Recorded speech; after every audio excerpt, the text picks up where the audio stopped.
Hi friends, வணக்கம். நான் இன்றைக்கி பூரி செய்ய போகிறேன். நான் அது கோதுமை மாவை தான் எடுத்து வச்சுக்கிறேன். 1 கிலோ கோதுமை மாவு எடுத்து வச்சுருக்கிறேன். அது 1 கிலோ கோதுமை மாவு இந்த பார்த்திங்கன்னா எடுத்து வச்சுக்கிறேன். உப்பு வந்து அதுக்கு வந்து நாங்கள் 4 தேக்கரண்டி வந்து உப்பு வந்து நான் சேர்க்க போகிறேன்.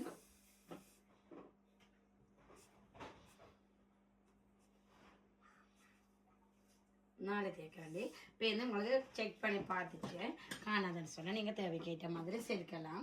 அதோட வந்து சீனி வந்து நான் வந்து 6 தேக்கரண்டி வந்து எடுத்து வச்சுக்கிறேன். இப்போ அதையும் நான் இதில் சேர்க்கிறேன். அதோட பேக்கிங் பவுடர் வந்து 1 கிலோ ஒன்றபடியாக நான் பேக்கிங் பவுடர் வந்து எடுக்கிறேன். 1 தேக்கரண்டி வந்து பேக்கிங் பவுடர் எடுக்கிறேன்.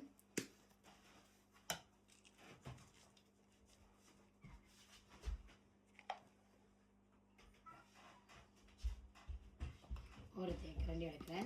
நெய் வந்து 1 தேக்கரண்டி, கொஞ்சம் நாங்கள் கூட எடுக்கலாம். 1-1.5 தேக்கரண்டி வந்து எடுக்கலாம். அப்போ அதையும் சேர்க்கிறேன். இதில் வந்து பால் வந்து 1 கப் வந்து இப்போ நாங்கள் 1 கப் வந்து பாலோட, அதாவது அந்த குழந்தை பிள்ளைகளுக்கு கொடுக்கக்கூடிய மாதிரி இளம் சூடாக வந்து இருக்கணும். ஆகலும் சூடாகவும் இருக்கக்கூடாது, ஆகலும் மாறியும் இருக்கக்கூடாது. வந்து 1 கப் வந்து எடுக்கிறேன்.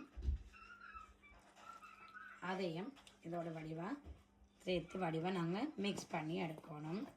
அப்போ அது காணாமல் இருந்துச்சுன்னு சொன்ன பாலுக்கு வந்து காணாது மாவும் குழைக்க நீங்கள் தனி பால்லையும் வந்து மிக்ஸ் பண்ணி அப்படி குழைச்சி எடுக்கலாம். இல்லையான்னு சொன்னால் இப்போ வந்து நான் கொஞ்சம் கொஞ்சமாக பால் சேர்த்து குழைக்கிறேன். நீங்கள் தனியாக பால்லேண்டாலும் எதெண்டாலும் தனியாக பால்லையும் நீங்கள் மிக்ஸ் பண்ணலாம், குழைச்செடுக்கலாம். இல்லைன்னு சொன்னால் நீங்கள் இளம் சுடு தண்ணியிலையும் வந்து நீங்கள் குழைச்செடுக்கலாம்.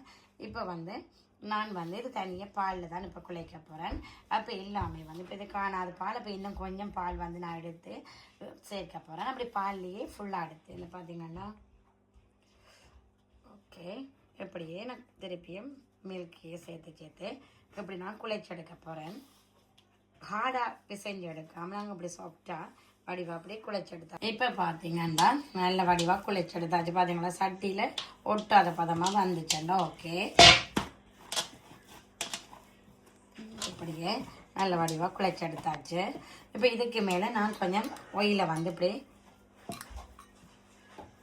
பூசி போட்டு இப்போ வந்து நான் இது ஒரு 3-4 மணித்தியாலும் ஊற விட. நீங்கள் ஒரு 6 மணிக்கு இல்லை 4 மணிக்கு கூட ரெடி பண்ணி வச்சுங்கன்னா கூட நைட்டுக்கு நீங்கள் செய்ய ரெடியாக கரெக்டாக இருக்கும். இப்போ நான் இதை வந்து இந்த ஃபொயிலால் தான் இப்படி ஃபொயிலால் இப்படி தான் கவர் பண்ணி விட போகிறேன்.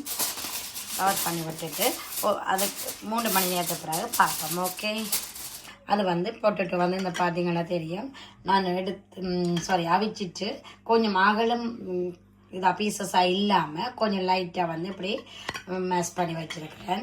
2 டொமேட்டோ வந்து அப்படி எடுத்து கட் பண்ணி வச்சுக்கிறேன். மற்ற ஒரு 10-12 பச்சை மிளகாய் உங்களுடைய காரத்துக்கு ஏற்ற மாதிரி நீங்கள் உரைப்புக்கு ஏற்ற மாதிரி சேர்த்துக்கொள்ளலாம். இஞ்சி வந்து சின்னதாக கட் பண்ணி வச்சுக்கிறேன். அதே நேரம் கருவேப்பிலையும் வச்சுக்கிறேன். இது ஒரு பெரிய வெங்காயம் வந்து ஒரு 3 பெரிய வெங்காயம் எடுத்து கட் பண்ணி வச்சுக்கிறேன். கடலை மாவு வந்து கரைச்சி வச்சுக்கிறேன். இது வந்து கடலைப்பருப்பு 3 ஸ்பூன் எடுத்து வச்சுக்கிறேன். இப்போ வந்து மற்றது வந்து கடுகு உளுந்து வந்து அதையும் ரெடி பண்ணி வச்சுக்கிறேன். இப்போ செய்முறைக்குள்ள போவோம். இப்போ வந்து சட்டி சூடாகிட்டுது. இப்போ வந்து நான் எண்ணெய் வந்து ஒரு 2 மேசக்கரண்டி எண்ணெய் வந்து சேர்க்கிறேன்.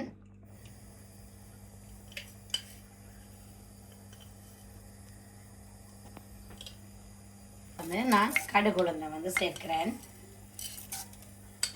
இப்போ அதையும் லைட்டாக அப்படி டோஸ்டாக இந்த டைம்லேயே வந்து நான் கடலைப்பருப்பு வந்து சேர்க்க போகிறேன். அதையும் வந்து நல்ல வழியாக பொரிஞ்சு அப்படி வந்துச்சுன்னா தான் உங்களுக்கு அந்த மசாலாவோட அப்படி சாப்பிடும்போது நல்ல டேஸ்ட்டாக இருக்கும்.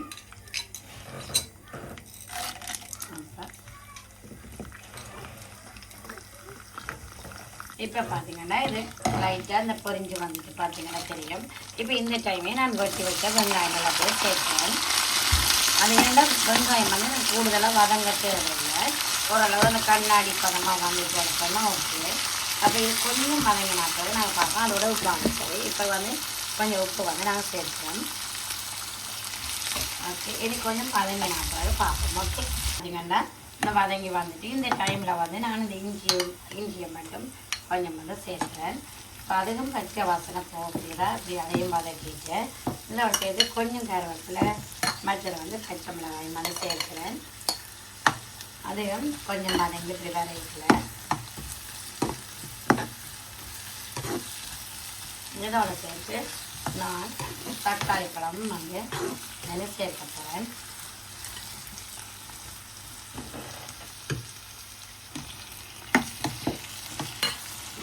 அதையும் சேர்த்து வடிவாக மிக்ஸ் பண்ணி விடலாம். இப்போ இதையும் நல்ல வடிவாக கொஞ்சம் வதங்கி வந்தாங்க.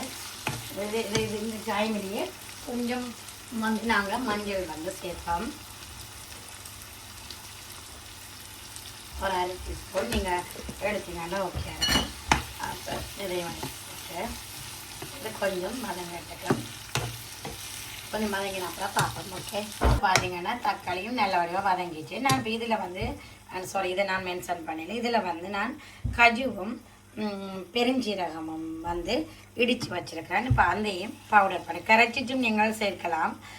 இல்லைன்னு சொன்னால் நீங்கள் இப்படி டிரெக்டாகவும் இதில் ஆட் பண்ணலாம். இப்போ அதோடு சேர்த்து பார்த்தீங்கன்னா இதை நல்ல வடிவாக மிக்ஸ் பண்ணிவிட்டு நான் வந்து இந்த உருளைக்கிழங்கு வந்து இருக்குல்ல அப்படியே சேர்க்கிறேன். அதையும் நல்ல வடிவாக சேர்த்து நல்ல வடிவாக மிக்ஸ் பண்ணி எடுப்போம். இப்போ நாங்கள் கிரேவியாக அந்த இதாக பால் தன்மையாக கொஞ்சம் வந்தால் தான் பூரிக்கு அப்படி சாப்பிடலாம். இப்போ நான் வந்து அது கடலை மாவு வந்து கரைச்சி வச்சுருக்கிறத வந்து நான் இப்போ வந்து சேர்க்குறேன். அப்போ தான் அது நல்ல வடிவாக கிரேவியாக எங்களுக்கு வேறு மண்ட வடியாக இப்போ வடிவாக மிக்ஸ் பார்த்தீங்கன்னா அந்த வடிவாக மிக்ஸ் பண்ணி எல்லாம் எடுத்தாச்சு. நாங்கள் இந்த டைம் அதோட உப்பை செக் பண்ணி பார்ப்போம். பெர்ஃபெக்டாக இருக்குது. உரைப்பு எல்லாமே ஓகே இருக்குது. இது வந்து ஒரு மெத்தடில் தான் நான் ஈஸியாக வந்து செய்யக்கூடியதாகவும் இருக்கும், டேஸ்ட்டாகவும் இருக்கும், ஈஸியாகவும் இருக்கும். அந்த மெத்தட் தான் இது. அடுத்த மெத்தட் வந்து அது டிஃப்ரெண்ட்டாக இருக்கும், அதுவும் நல்ல டேஸ்ட்டாக இருக்கும். அடுத்த மெத்தடில் பார்ப்போம். இப்போ நான் வந்து இதை அடுத்து சர்வ் பண்ணுறதுக்கு நான் எடுத்து வைக்கிறேன், ரெடி பண்ணுறேன். இப்போ பார்த்தீங்கன்னா நான் 3 மணி நேரம் ஆகிட்டு இப்போ வந்து இதை ஓப்பன் பண்ணுவோம். பார்த்தீங்களா நல்ல சாஃப்டாக இருக்குது. பார்த்தீங்களா இனி வந்து இதை சின்னதாக நாங்கள் இப்படி இதெல்லாம் எடுத்துட்டு பால் மாதிரி இனி நாங்கள் அதை வடிவாக ஓகே தட்டி எடுத்துட்டோம்னா ஓகே. ஆகலும் திக்காகவும் இல்லாமல் ஆகலும் தின்னாகவும் இல்லாமல் நாங்கள் இப்போ இது தட்டி எடுத்துகிட்டு பார்ப்போம். ஓகே நான் தட்டி எடுத்துட்டேன். இந்தளம் இருந்தால் ஓகே. அப்போ நான் இதை வந்து இனி வந்து மெல்லவாக போட்டுவோம். இப்போ அந்த டைம்லேயே வந்து நாங்கள் இதை நல்ல வடிவாக ஒயில வந்து நல்ல வடிவாக அப்படி சேர்த்துருந்த மாதிரி தான் நல்ல மாதிரி இந்த உப்பி வருமே நல்லா பொங்கி வடிவாக வரும். நீங்கள் மற்றது வந்து நீங்கள் எடுக்கல கொஞ்சம் பெரிய தாட்சியாக எடுங்க. நான் வந்து இது சின்ன தாட்சியாக தானே எடுத்துட்டேன். அந்த சட்டி வந்து கொஞ்சம் பெருசாக இருந்தேன்னா எங்களுக்கு இட வசதியாகவும் நல்ல வடிவாகவும் இருக்கும். அப்போ பார்த்தீங்கன்னா இந்த பார்த்தீங்களா நல்ல வடிவாக வந்துட்டு பார்த்தீங்களா இப்படி எல்லாமே வரணும் பாருன்னா எப்படி நாங்கள் செய்தோம்னா ஓகே. எந்த இப்படி மெல்லவாக டேர்ன் பண்ணி விட்டீங்கன்னா இந்த பார்த்தீங்களா நல்ல வடிவாக வந்துட்டு பார்த்தீங்கன்னா ஓகே. இப்போ பார்த்தீங்கன்னா ஃப்ரெண்ட்ஸ் நான் எல்லாமே வந்து இந்த செய்தாச்சு பாருங்கள். பார்த்தீங்கன்னா தெரியும் இந்த ஓகே. அதே மாதிரி உருளைக்கிழங்கு இந்த ரெடி பண்ணியாச்சு பாருங்கள். பூரி மசாலா வந்து ரெடி பண்ணியாச்சு. நான் சொன்ன மாதிரி இதே மெத்தடில் நீங்களும் செய்து பாருங்க, பெர்ஃபெக்டாக வரும். அதாவது நம்மளாம் எல்லாருக்குமே தெரியும், வேறு ஆட்களுக்கு சொல்கிறேன் நான். மற்றது வந்து நிறைய பேர் இந்த வீடியோ பார்க்குறீங்க, எல்லாருக்குமே தேங்க்யூ ஸோ மச். ப்ளீஸ் பார்க்குறீங்க ஆனால் சப்ஸ்கிரைப் பண்ணல. ப்ளீஸ் நீங்கள் சப்ஸ்கிரைப் பண்ணிவிடுங்க, அது எனக்கு ஒரு மோட்டிவேஷனாக இருக்கும். அதே மாதிரி நானும் இன்னும் இன்ட்ரெஸ்டிங்காக வந்து நிறைய இப்படி நான் மேக் பண்ணக்கூடியதாக இருக்கும், நிறைய செய்முறைகளோடு நான் வரக்கூடியதாக இருக்கும். எல்லாருக்குமே தேங்க்யூ ஸோ மச். அடுத்த வீடியோவில் சந்திப்பேன். என்ன மாதிரியான சொல்லி கமெண்ட் பண்ணுங்க. தேங்க்யூ, பாய்.